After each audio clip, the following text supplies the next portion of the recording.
All right, in this fourth section, we're going to look at what are the consequences of changes in aggregate demand.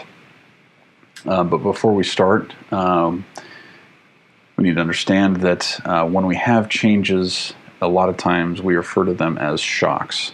So we have aggregate demand shocks, and we also have aggregate supply shocks.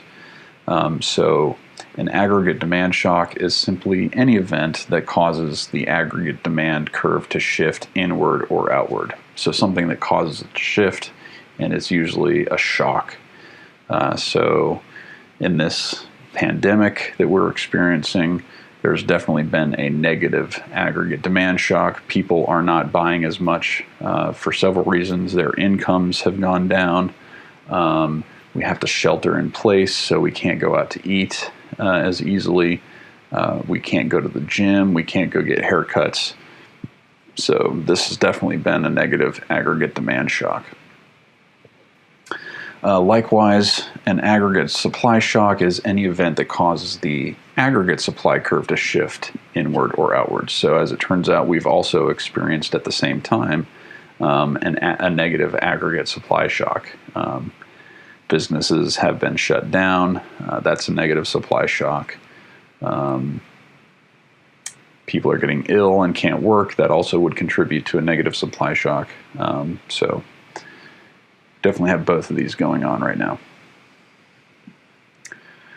All right, so let's take a brief moment and look at a behavioral example, variations in credit market sentiment, or how people feel, in other words, about the credit market, and how that has affected aggregate demand shocks. So something called the credit spread, which is the difference between an interest rate that households pay to borrow money and the open market interest rate, which is the interest rate that U.S. Treasury bonds yield. This spread has been found that when it widens, it tends to be an indicator of weakened credit market sentiment. So, in other words, when this gap between what households pay to borrow money and what the U.S. government pays to borrow money, when that gap spreads, it's an indicator that there's people aren't feeling good about the credit market, and that signals a decline in total real expenditures, or in other words, aggregate demand. Okay, so one consequence of a negative demand shock, when aggregate demand decreases, the consequence of that is something called a recessionary gap. So this is simply a gap that exists whenever equilibrium real GDP per year is less than the full employment real GDP as given to us by the position of the vertical long-run aggregate supply curve. Okay, so this is called a recessionary gap, and we are almost certainly in one right now. So this is what it would look like in our Keynesian model.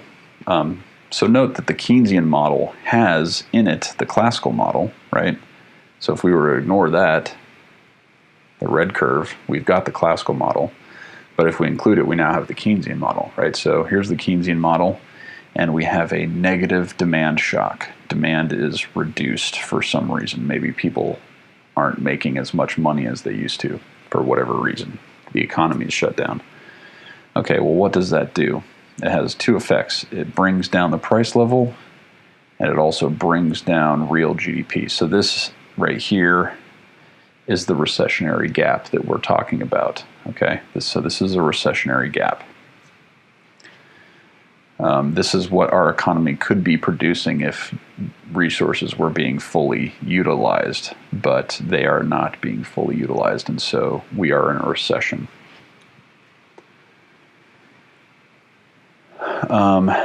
Sort of the opposite consequence is an inflationary gap. And this happens when equilibrium real GDP is greater than full employment real GDP as given to us by the long-run aggregate supply curve. So what does that look like?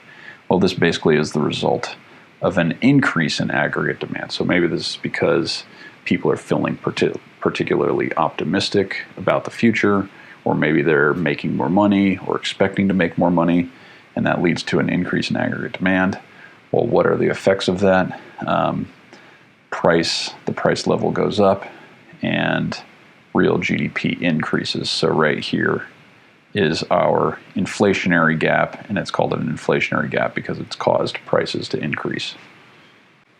All right, another brief section on the consequences of shifts in aggregate demand. In the next section, we're going to look at how we can explain short-run variations in inflation.